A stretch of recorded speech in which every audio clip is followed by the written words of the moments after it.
सियावर रामचंद्र की जय. भगवान रामचंद्राची कथा काय ऐकावी हे कळलंय.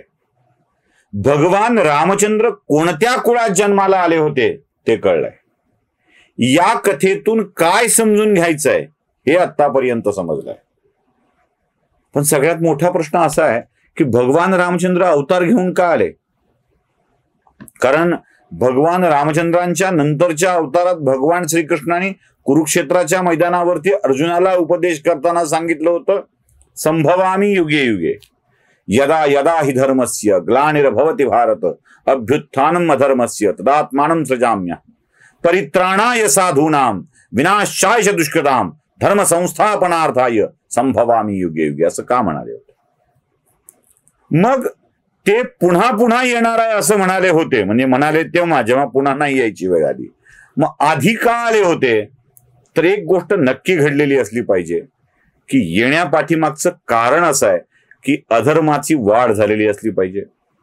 अधर्मी कोणीतरी असा वाढलेला असला पाहिजे की ज्याच्यामुळं सगळ्या जगात हाहाकार माजलेला आहे. मग असा माणूस पृथ्वी तलावरती असणं हे पृथ्वीसाठीच नुकसानदायक असणार आहे.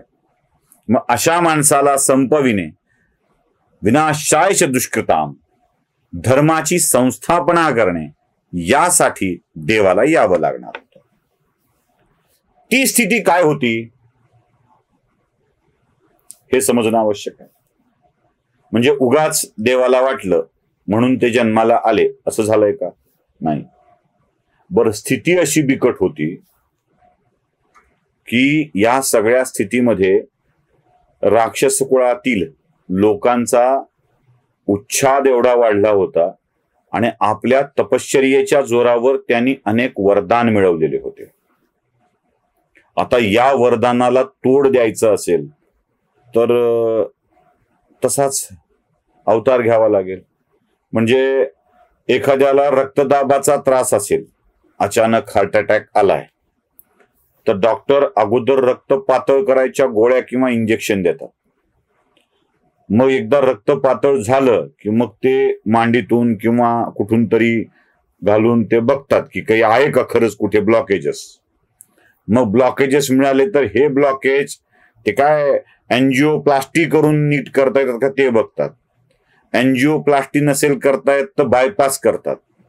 पण हे सगळं करण्याआधी रक्त पातळ व्हावं लागतं आणि त्याच्या गोळ्या घ्याव्या लागतात. हे जसं नियमात आहे ना तसं आहे देवाचं सुद्धा. म्हणजे आधी राक्षस तपश्चर्या करतात, बळ मिळवतात, मृत्यूपासून वाचविण्याचा प्रयत्न करतात. त्यांना त्या मिळालेल्या शक्तीनुसार, त्यांना मिळालेल्या वरदानानुसार काहीतरी आयडिया काढावी लागते. मग आयडियाची कल्पना लावून त्या राक्षसाचा समूळ नाश करावा लागतो. सोपं नव्हतं. हिरण्यकश्यपूनं काय वरदान मागितलं होतं. न घरात न बाहेर, न रात्री न दिवसा, न अस्त्राने न शस्त्राने, न माणूस न प्राणी, मला कोणीही मारू शकणार नाही. आलं का लफडं. मग मारायचं कशानं. धरला हिरण्यकश्यपू संध्याकाळच्या वेळी, न रात्री न दिवसा. धरला नरसिंहानं, न माणूस न प्राणी. मारला उंबऱ्यात बसून, न घरात न बाहेर. पोट फाडलं नखानं, न अस्त्रानं न शस्त्राने, पण संपवला. काय डोकं लावावं लागतं देवाला ना. नियमात बांधून काम करावं लागतं. काय करणार. ब्रह्मदेव तपश्चर्या केली की फळ देतात. चांगलं काम केलं की फळ मिळतं. पण वाईट कामाचंही फळ मिळतंच की, ते द्यावंच लागतं. मग अशा स्वरूपामध्ये जन्माला यायचं असेल आणि मग काम करायचं असेल तर आधी काय काय झाले ते बघावं लागतं. मग रामाने असा अवतार का घ्यावा. कारण भरतभूमीच्या बाजूला असलेल्या हिंद महासागरातील एका बेटामध्ये रावण नावाचा एक वीर जन्माला आलेला होता. आता या रावणाची भानगड अशी, आता गंमत सांगतो. खरं तर रावण रामापेक्षा ज्येष्ठ, होय, नात्यानी ज्येष्ठ. ब्रह्मदेवाच्या, मी तुम्हाला रामाच्या कुळाची आधी उगाच ओळख करून दिलेली नाही, म्हणजे उगाच काय तर सांगायचं म्हणून सांगितलेलं नव्हतं. लक्षात यावं तुमच्या, की मला काहीतरी आपला भाग वाढवायचा होता म्हणून मी सांगितलं असं अजिबात नव्हतं. ब्रह्मदेवाचे पुत्र, ब्रह्मदेवाचे पुत्र ब्रह्मी आणि ब्रह्मीच्या पुत्राच्या पुढे वाढत गेलेला इक्ष्वाकू पर्यंतचा वंश, त्यानंतर मनु आणि 39वे प्रभू रामचंद्र. बहुत लंबा हुआ ना. हा, तिकडं ब्रह्मदेवाचे मानसपुत्र ऋषी पुलत्स्य आणि ब्रह्मदेवाच्या मानसपुत्राचा नातू महर्षी विश्रवाचा मुलगा रावण.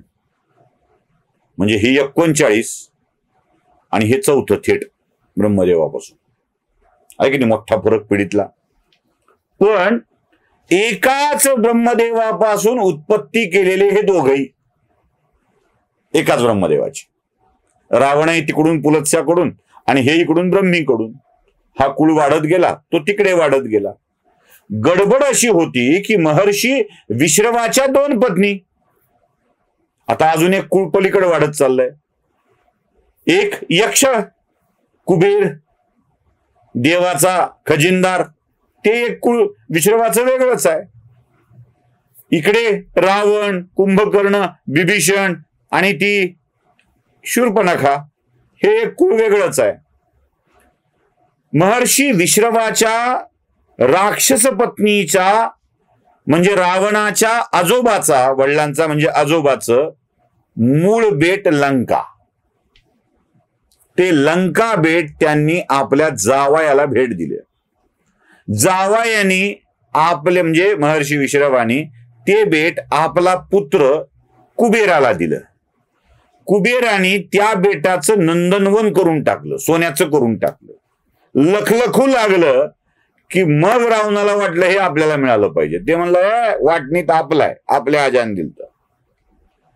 केलेलं तयार केलेलं बेट परत द्यावं लागलं. मग रावण आपल्या बंधूंच्या सोबत त्या बेटावर राहू लागला. पण रावण विश्रवाचा पुत्र होता, प्रचंड ज्ञानी.